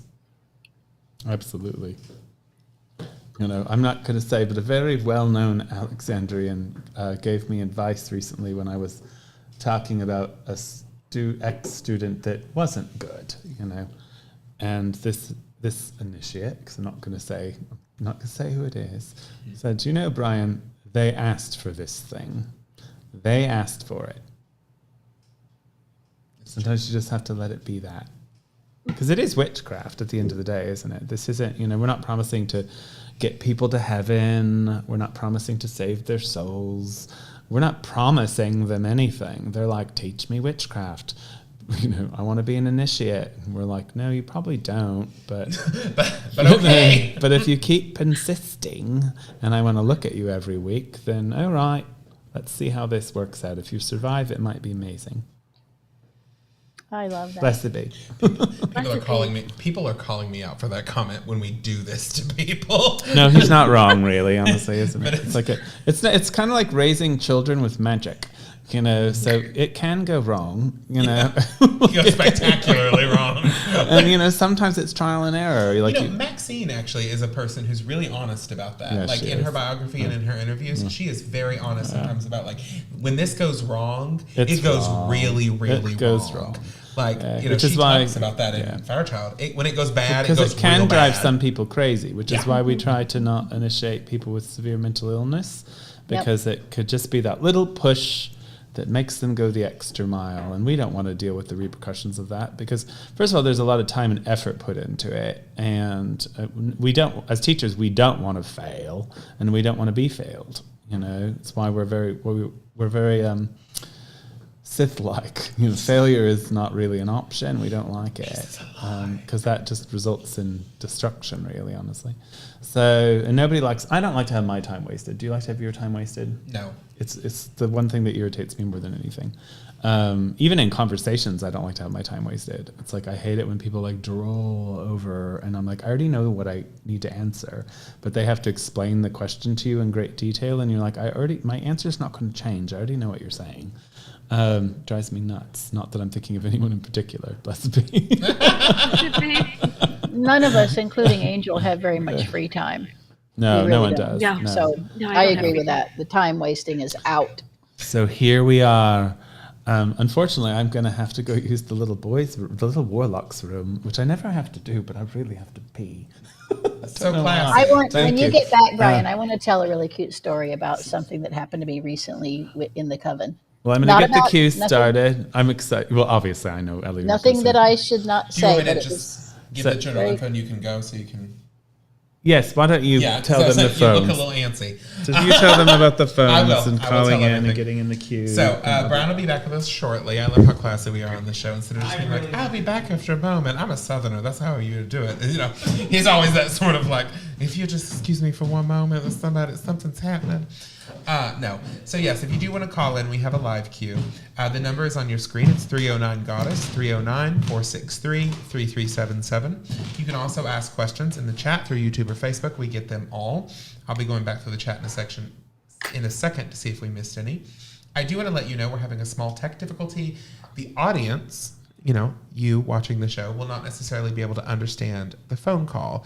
You won't be able to hear it. We can, though, on this side. So I ask that if you do call in, if you make that decision, because we love your calls, that you keep your questions pretty pithy, right? As Brian said, this is not about trying to be mean or anything. It's literally just tech limitations. Like, if you have a question, just give us the question. I'll repeat it so everyone knows it, and we'll go through the panel and welcome Angel to answer as well, of course. Our wonderful guest who we adore.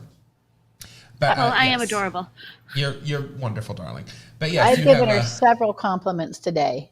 Haven't I, Angel?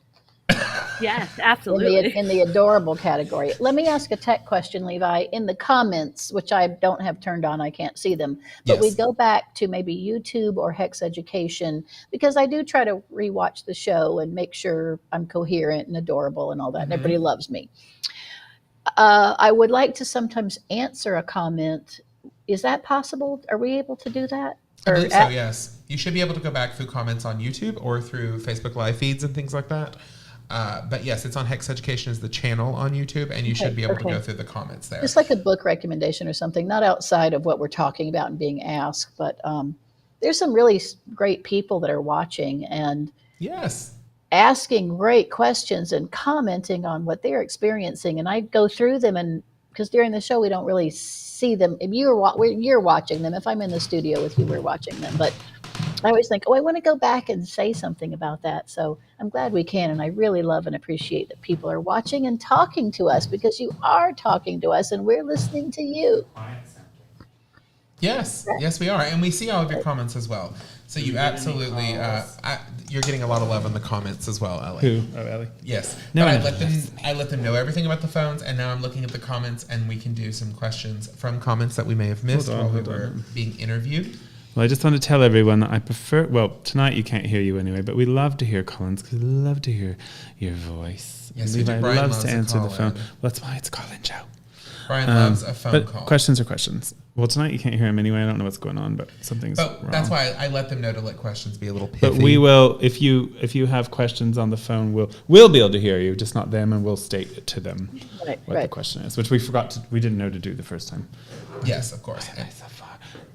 Does my hair look too crazy?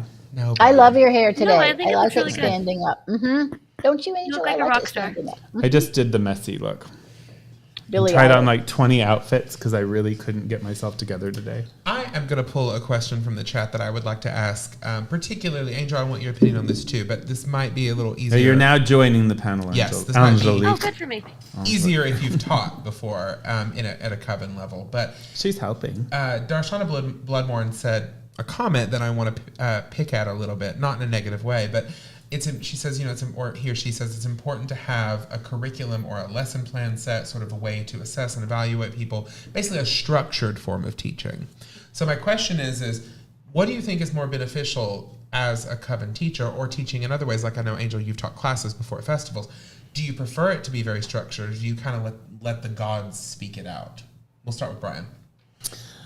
Well, one thing we don't do in the Alexandrian tradition is we don't have a curriculum. So we do and we don't. So I know a lot of people who teach craft or teach craft or have have some sort of courses, like to have this like herbs and crystals, and now we're going to do incense, and then we're going to do this, and we're going to do that, and they have this whole, and read this, and they love their reading lists. Read. So number one, we have absolutely no reading list in Alexandrian Craft. Your reading list is the Book of Shadows, because no other book actually matters. We might have reading lists as coven members, where we're like, hey, yeah, these are good books or whatever. We're certainly not discouraging reading, but none of those books are going to help you be an Alexandrian because they're not relevant to it. Even ones written by Alexandrians. Like my book isn't going to teach someone how to be an Alexandrian. If it was that book, it would be for initiates only. Mm-hmm. So we don't have that. So we have a loose set of practices that are outside of the Book of Shadows, and then we have the practices within the Book of Shadows, and that is basically our curriculum. Dorian Valiente said that in the Bricketwood Coven, which was the first modern initiatory coven in England that's recorded, besides the New Forest and all the pre-stuff people talk about, was that it was on-the-job training, right? Alex and Maxine were the ones who first brought in a bit more in-depth training, like lectures and hermetics and things like that, and that was happening on a weekly basis in the London Coven. Whereas the Gardnerians was very early on, always on-the-job training. I'd say we are a bit both on-the-job training. I'd say our hermetics have a bit of curriculum, but the rest of our craft is very much Book of Shadows oriented and on-the-job training.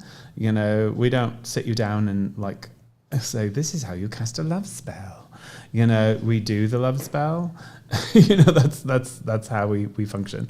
So it's kind of hard because in a sense you have a structure, but it's like an oral structure. I guess that's what I'd say. Like, I know there's a certain set of hermetic exercises I want to take every student through, but I don't, we have like a training checklist kind of a thing to be a guide, but it's really just a guide that not all covens have. It's not like some sort of universal thing.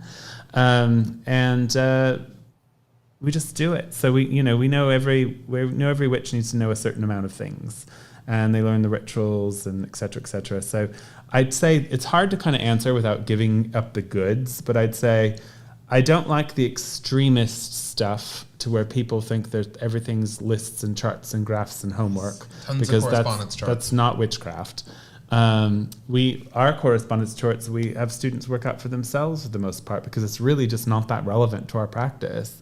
We do cover it, but it's not the most important thing. I remember at Hex Fest, Val was offering, she found out people were paying for them, and she's, no, just contact me, I'll give you one. She's just too horrified that people were paying for these correspondences. No, I'll give you correspondence for free, because it's like not it's not deal. the most, there might be some things we keep to ourselves, but a lot of it's stuff you could work out on your own, and we're teaching people to do that, which they probably usually already are on some level anyway.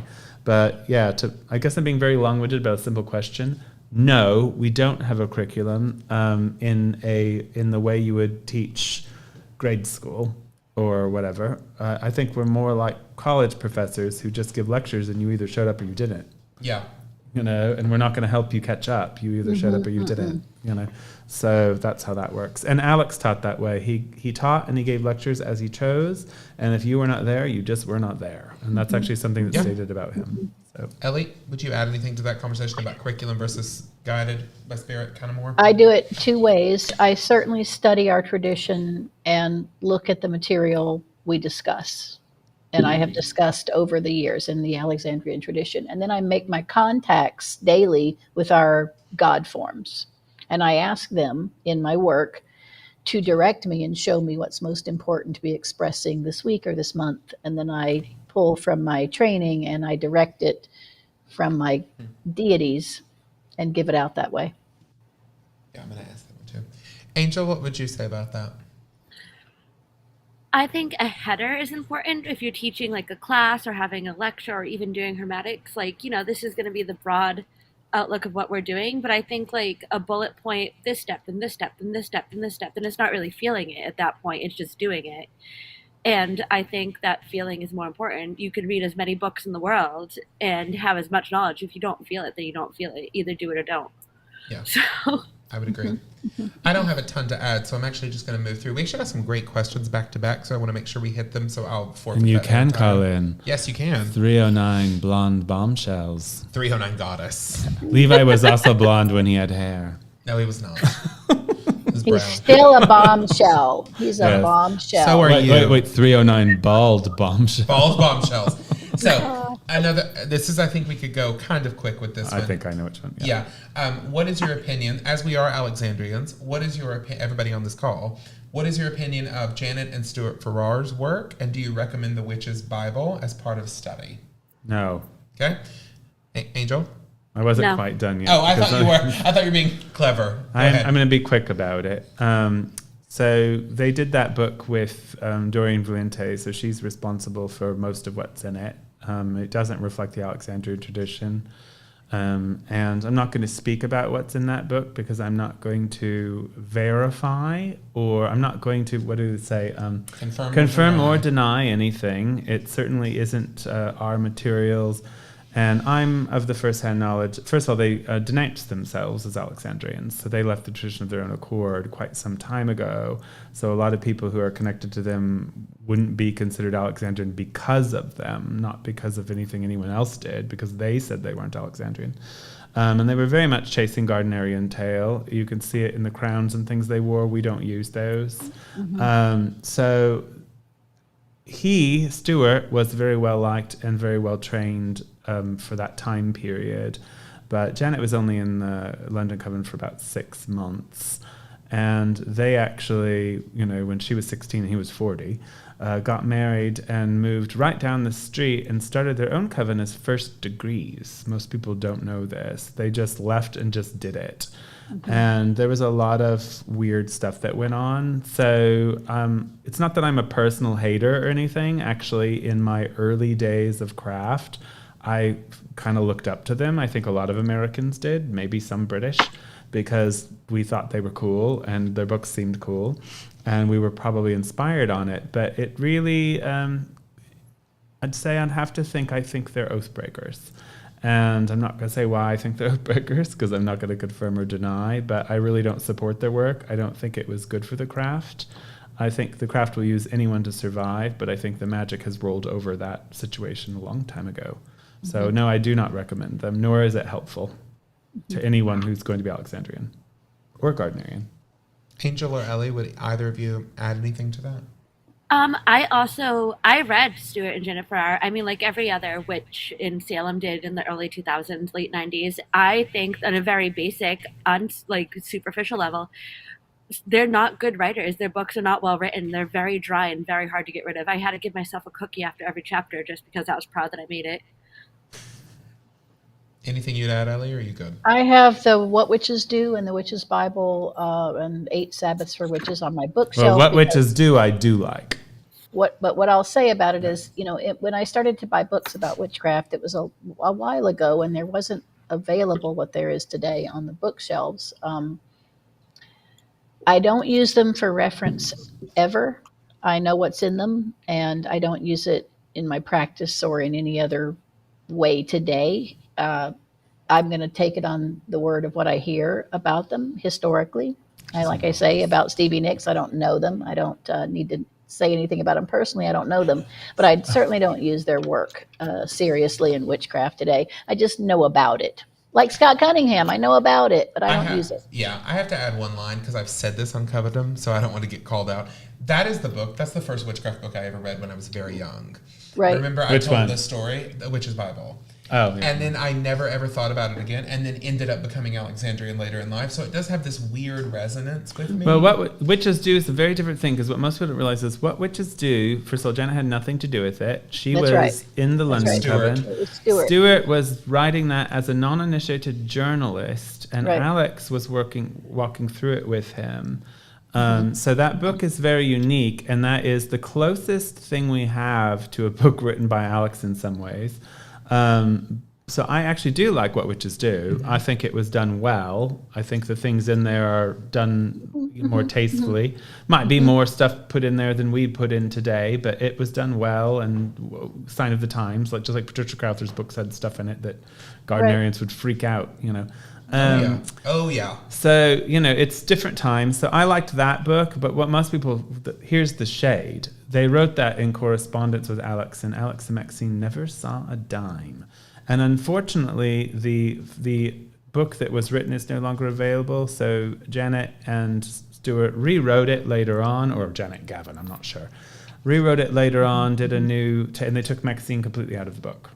Like all of her photos, everything. So the book that you can get now currently is not the same What Witches Do.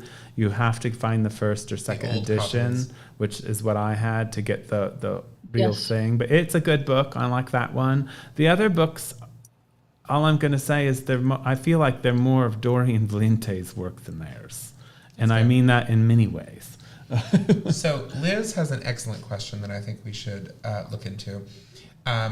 How do you balance an individual practice and worship with practice and worship within a coven? Ellie, do you want to start?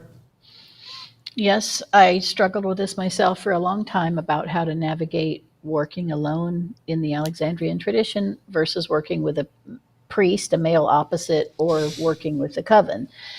I do have the simplest altar at home. The correct, simplest Alexandrian altar. I go to it every day and talk and pray for myself, for my own work. And then I study and read what the group is doing and get ready for it and participate fully as much as I can contribute. I hope it's good work, but I used to see them as separate. I don't see them as separate anymore. It's all a fluid Alexandrian working, and it just really is working for me. Like I said, in my home, in my yard work even. Shoot, I say blessed be to my dang plants so many times. I do. I pick Tell us when they say it back. Blessed be. And I'm like, blessed be, because plants are part of nature. They're part of the one goddess, and I'm just like, and they say it, they do, they bend. I even had a plant the other day out there in the garden, just boogieing down, like dancing, like nothing else was moving. And I was like, that plant is moving itself. It is out there dancing. And I just went out there. Feed me, Seymour. It is. I said, blessed be, you're so beautiful. You're so lovely. And it just bowed. And I was like, wow, this is cool stuff. Yeah, all fluid today. I just blend it all together, and I do it all the time, home and coven. Brian? Well, for the most part, there is no difference. In witchcraft, there's no difference, because what I'm worshiping at home, where our temple is what I'm worshiping when the coven's there. I suppose I do have some occult and magician practices that I do that are outside of the coven. Sure. But that would be it, really. So, I don't really consider myself a magician because I don't need to, but I do some occult practices like the lesser banishing ritual, the pentagram and the middle pillar and things like that are not technically craft. And so that would be it, really. But I don't consider those a different way of worshiping, because I'm not, I'm just an act of magic, but it is from a different practice, I suppose. But so mostly just what Ellie said, it's not any different, because I'm still worshiping the same things, because that's my religion. My religion doesn't change based on what group of people I'm with. Right. Angel? I would have to agree. I think my personal practice has evolved as I've learned and grown and become initiated and been trained, but it's still my religion. It's still who I am. It's just evolved, as all good people should. Yeah, I wouldn't add much. I mean, I think I agree with everyone who spoke. It's like, I think everyone on this call has a view of priesthood that is more fundamental to the nature of their self. So, like, I am always a priest. You know, it's like, I don't get to turn it off and go become, like, a different thing for a while. Like, if Now I do... I'm hoodoo. Yeah, exactly. If I do the work of... If I do work that involves ceremonial magic, for example, or grimoire magic, or angelic magic, or whatever, which I do a lot... It's still as a priest, like, of the god and the goddess of craft. Like, it's not as something else, you know, so I can't, there's no separation. That was a great question, Liz, though. Thank you, blessed be. I think I do want to address something in the comments. Wanted to address that one. I did too. You can do it if you want to. Yes, and correct. Because you'll say what I'm going to say. Ellie or Brian. So, Trinity asked, she says, perhaps this is a dumb question. Is it your priest, be it, Book of Shadows that's used or something else? There is a misconception about the word Book of Shadows as we're using it, as it is commonly used by non-initiates. In the contemporary world of neo-pagans, and I shouldn't use that term, contemporary pagans and contemporary witches, the Book of Shadows is just a journal of your own private spells and magic and et cetera, et cetera. In initiatory craft, the Book of Shadows is an actual document. It's a book. There's only one, right? That was written, during the rebirth of religious witchcraft in England. Gardnerians have the Book of Shadows. Alexandrians have the Book of Shadows. It is a specific document that is, copied, throughout lineages. So we don't use the term Book of Shadows to describe a personal magical journal or a grimoire or our own sort of recipe book. We use the Book of Shadows as as a foundational document of craft. To get on a bandwagon, because everything Levi said, I totally agree with it, but to be meaner about it. So the Book of Shadows is a witch's grimoire that was compiled and written by founders of Gardnerian witchcraft. And that's a whole saga unto itself, between where he got them, how he sewed it together, or whatever. But it was the name of his grimoire, was the Book of Shadows. So that actually it's a book that it pre-existed this conversation by about 70, 80 years, maybe longer, depending.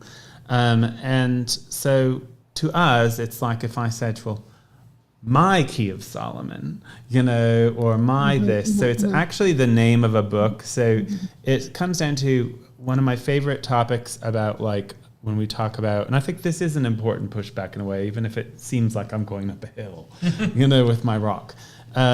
You're always hearing about spiritual appropriation. People say cultural appropriation, but that's not what we're talking about in these circles, these magical circles. They're talking about spiritual religious appropriation, because oftentimes it has nothing to do with a culture. So that's the scapegoat is culture. But people will say, why are you using tarot cards? That should belong to the Romney or whatever, which had nothing to do with tarot cards. People just make up these weird conversations. But most people don't realize that two initiates of the craft who are in a living, breathing initiatory tradition, which ideologically should have the same autonomy that every other initiatory tradition has, but it doesn't, and we don't have to say why. I think we can all sort of figure that out on our own. But we are appropriated more than any other spirituality I can possibly think of. Everything from our ritual tools to our holy book, those titles and stuff have been regurgitated, thrown out there, and people have just changed what it means.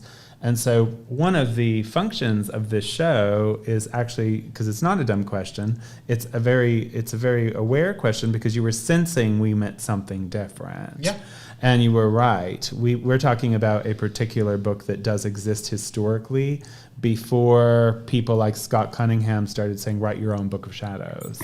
He could have been more authentic and said, witches have a magical book, and if you're, if you want to create your own magical book, go ahead. Instead of saying, I don't have the magical book to give you, and because I don't have it, so I've heard about it, and I'm just going to tell you to make up your own because that's what I did.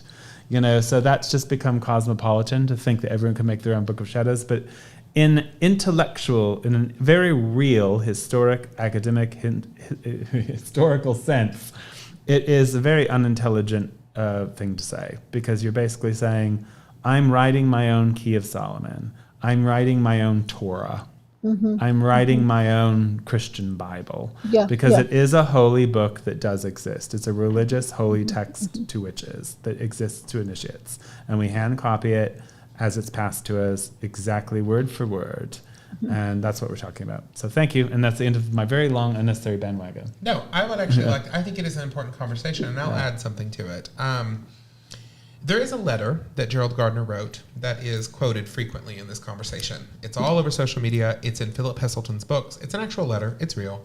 Gerald Gardner said, this is my grimoire, the Book of Shadows, and in this letter, and he says, feel free to add as you practice. That letter's often thrown at us by people who think that what Brian just said is like incorrect or whatever. And it did happen. But here's the thing that people don't understand about the conversation. It was very clear early on that the lineages were breaking a little bit, right? You know, Doreen had her whole thing with, what is his name? I'm blanking for some reason. Robert Cochrane, thank you, and everything else. And so the Book of Shadows did become a way for us to understand who had been trained, how they had been trained. And I think I can share something that is not breaking any oaths. I mean, you can tell what lineages people are from by where the misspellings are. Yes. Right? Or whether or not things got corrected and by whom. It's like that's how much it became a document that was used for that. That's not about in-grouping and out-grouping so much as it is maintenance. Where'd you get it? That's right. The exactly. grammar Where did point. you get it? Where'd you get it? Yes. Where did you get it? And so I agree with everything Brian said. It is a holy text at this point. Whether or not, what Doreen said about it or what Gerald said about it in a letter is irrelevant. Like what Brian said Well, also is true. the letter doesn't say discard. No, it does not. It says you can add to it. In your own work. And they did. Yes. We don't anymore, but they did at one point in time. So you'll see like the Sheffield Lines. Now, Angel's copied 2 Book of Shadows. Angel, haven't you? I have. Yes. And although they were a bit different, some of it was very much the same. What happened to your first Book of Shadows, Angel? That is a very good question. I wasn't allowed to keep it. Not allowed to keep it. Where did what did they do with it? They kept it in a safe. Even though it was in your handwriting. Oh God. Mm-hmm. Yeah. Who does this? I don't want to know. Don't tell me on air. I'll find out later. It's a Long Island coven run by Hearn Hamface in Salem, Massachusetts. I didn't want to say names. I didn't say names. I said Hearn Hamface. I don't. What an abysmal practice. Hearn Hamface, Tiny Tim. Can we also add how much the Book of Shadows is taught mouth to ear also? Like Oh you my have God, this yes. fundamental absolute book, as you're saying, in history that we copy ourselves in our own hand. But the beauty of it to me is that your teacher, your priest, your high priest or high priestess who's been hand taught it is going to hand teach it to you. And all that those inner envelopes. The oral side of it, yeah. Of that's information are unbelievable. And you find them and you think about them where you find a little blank in a sentence and you're like, then I'm adding paragraphs of my own, what I'm learning from my priesthood into the Book of Shadows. There are literal visual and verbal cues in our religion that if I was guested into a circle, and the priest or priestess said something or did something and did not know they weren't supposed to, even though it may or may not be written in a particular book, know. I would immediately know they were poorly trained. Yes. That they had never actually went through any of the trainings. And good news, Angel, the book you have now is older than the one that you had before, and I have that one too. But isn't that a wonderful system is what I'm saying though, to make sure that you're getting integrity. Like I would know that because a priest could lie to me or a priestess could lie to me and be like, oh no, I got it all from, insert big name person in England. Well, they do. And then I could go in their circle. They could do about 2 or 3 things and I'd be like, you are lying. You didn't. Like, No, you didn't. I find Poorly trained. We don't always know all the ins and outs of things, so it's kind of like, okay, so 20 years from now, somebody that was in my coven could go touting about the world while I was in the New Orleans coven, and they could be one of the ones who wasn't very good. That's true. Or they could be one of the ones that didn't get it, or they forgot it, or something. I don't know. I can't always explain these ins and outs. What I know is that, without dropping names, we have been in circle with some very prominent Alexandrians, and we've been to a Grand Sabbath, and we've been around the block a few times, and the way we practice is the way they practice. The rules that we follow are the rules they follow. But it's a long saga in craft, because you never know the time periods of who was in, when they were in, what changed, why, where, how, somebody who would have worked with Alex and Maxine in the very early days, or someone who worked with Alex in Bexhill, Right. or someone who is just a bad student, because you just don't always know, Yeah, you don't. or people making claims that aren't really. This was also that before we had authentic. social media. Yeah. So, I mean, I'm not going to name names here, but I just went through a long saga of a woman that was probably a first degree, well, she was a first degree Alexandrian, but she probably never got her second and third. And she was in a coven with Alex. She was very well liked by Alex. She was very well liked by Maxine, but she moved to some other part of the world, and you don't know the whole journey. So I don't want to set her up as a liar, because she just might have started up a witchcraft coven and decided, she just told them about her Alexandrian history, and they decided she was this. But she was probably never a high priestess. And so therefore, things were just not really right, if that makes sense. So fast forward 50, 60 years, you've got these people who are like, struggling to be connected to this thing, and we're stuck with the mess. Yeah. Because it's like, you're not actually practicing the way we practice. You don't really get the rules. Right. You don't know how to act. Can't squeeze certain like there are certain things, like what Levi's talking about, that ways of acting, decorum, that we immediately not only recognize but would see as rude. Yeah. But we can tell right away that person doesn't actually know how to act, and it's not their fault. It's not their fault. So I don't know what got me on this tangent. What got me on this tangent? I think it goes back to the original question, which is, this is all part and parcel of lineage. Yes, the point of it is that, so we're not isolated in New Orleans. Because of opportunities that we've had, we're very much connected to the UK. We have been connected to covens in Massachusetts as well. So we've known American Alexandrians that we're connected to who practice the way we do, and we know covens in the UK, and we know covens in Portugal who practice the way that we do, Finland, and we know Brazil. covens in Finland that practice the way we do, like who know all the stuff we know, the same rules we know, do the same things we do. The circles are similar, so it's really weird when you get someone who's just like, I've never heard of this before. And it's like, it's not my fault you haven't heard of it. No, and something I would add is, like, I don't know what to tell you. Brian's not talking about something that's so lockstep as, like, what he's talking about is Common things. It's a common ritual language. Yeah. And when there's certain actions somebody could do in the midst of a ritual, that would immediately be a red flag to me of like, yes. oh, this is a problem. Like, you don't know anything. Like, well, I just, without naming names, I just encountered a situation to where a first degree didn't understand why I wasn't able to socialize with them. And they'd never heard of this concept before. And I was like, well, it's kind of a known thing, everywhere. So I didn't really know quite how to explain it, because I didn't want to seem rude. It was like, it's not like I don't want to hang out with you because, of anything personal. It's actually out of respect. Yeah, it's a respect Would I issue. hang out with your students? No. Would you hang out with mine? No. Is this something that other covens practice? Yes. Yes. So, yeah. I want to add one idea. Yeah. I feel like, at my point of learning, that in all kinds of specific religions, egregores are created and formed over time around the teaching, the lineage, and on the spiritual side of it, there is consciousness that is connected to the physical religion, like Alexandrian witchcraft.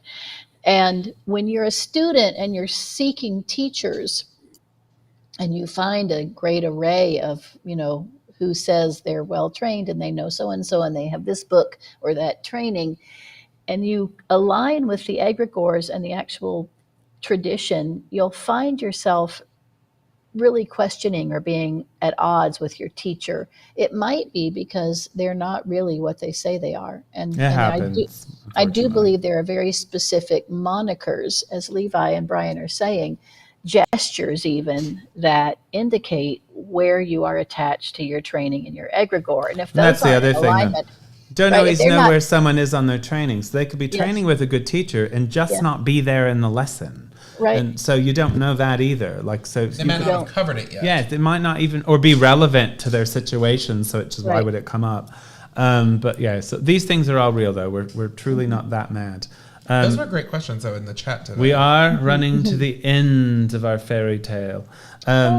So this was episode 8. So we've got 4 more episodes of this season to go, but we will be on hiatus until probably December because we're just all too busy in October, and then some of us are going to the UK in November.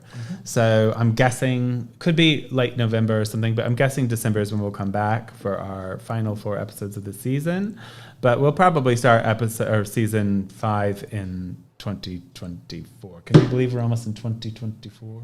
Every year Last Levi year. thinks this. I'm getting out of this soon. I do. Every year, I'm like, this will be the last one. No, it's not. We're not there yet. I don't think it'll happen someday. But I feel like this reinvigorated the. I feel like It's been fun with the Collins. we I've loved it. really went through this season really quick. Even though we're taking a I know, delay now, I it's know. gone by so quick. So We want to 12 give episodes. a huge shout out. So 4 more, and we've got, just real quick, one more thing. We've got, I'm not going to say who they are, but I've got some great guests lined up already for our last 4 episodes, or our last 3, because our 4th episode, as usually, we will not have a guest, because we like to do something special on our grand finale. So, and thanks, Angel. That's what we can say. It's Yes, been I a was just going to give a big wonderful- shout out to yeah. Angel. Go, do it. Yes, thank you so much, Angel. Blessed be. It's been lovely having you. Blessed be. Blessed be. I It's know been you lovely got- being had. I know, and you were such a good interviewer. So We'll have you on again probably Yes. this season. to ask your own questions. To ask your own questions. So just get your Oh, I questions have so many. prepared. Because, yeah, And it's shout only out fair. to Alex for Appreciate it. writing beautiful questions. They were great questions, Alex. Those were all gardenering questions. I think you did a good job. Absolutely. Beautiful. I hope all goes well for him. And so we just want to say a big thank you for watching. We're going to see you next time. But remember, we will be on hiatus. And until then, Thank safety you. and happiness.